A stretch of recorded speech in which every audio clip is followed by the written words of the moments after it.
Munnar silent valley சாலையின் துயரத்திற்கு தீர்வு காண வேண்டும் என்ற கோரிக்கையுடன் சிபிஐயின் தலைமையில் மூணாரில் எதிர்ப்பு ஊர்வலமும் பொதுக்கூட்டம் நடத்தப்பட்டது. சிபிஐ மாவட்ட துணை செயலாளர் பழனிவேல் பொதுக்கூட்டத்தை துவக்கி வைத்தார். 2018 பெருவெள்ளத்தில்தான் மூணார் சைலண்ட் வேலி சாலை சேதமடைந்தது. தொடர்ந்து பல்வேறு கோரிக்கைகளை முன்வைத்த பின்புதான் சாலை வேலைகள் நடைபெற்று சாலை பயணம் செய்ய தகுதியுள்ளதாக மாறியது. ஆனால் வேலைகள் முழுமை செய்யப்பட்டு சில மாதங்களிலே சாலை சேதமடைந்ததை தொடர்ந்துதான் தற்பொழுது எதிர்ப்புகளும் போராட்டங்களும் அதிகரிப்பது. சாலையை சரி செய்து உடனடியாக பயணம் செய்ய தகுதியுள்ளதாக மாற்ற வேண்டும் என்ற கோரிக்கையுடன் தான் சிபிஐயின் தலைமையில் சாலை முற்றுகை போராட்டமும் பொதுக்கூட்டமும் நடத்தப்பட்டது.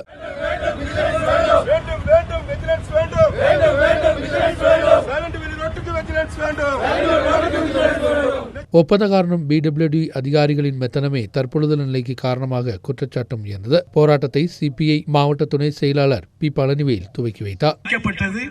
வேலைகள் ஆரம்பிக்கப்பட்டது, வேலைகள் நடந்து கொண்டது, அந்த வேலை முடியுது. அப்ப ஏன் இந்த போராட்டம்?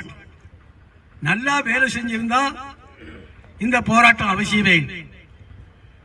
6 மாசத்துக்கு முன்பு தொடங்கின இந்த ரோடு 6வது மாசத்துல குண்டும் குழியாச்சு.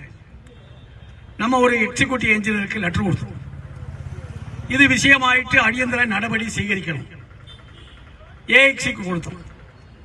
யாரும் மறுபடி கொடுக்கல. அந்த போன குழியை லெவல் செஞ்சாங்க.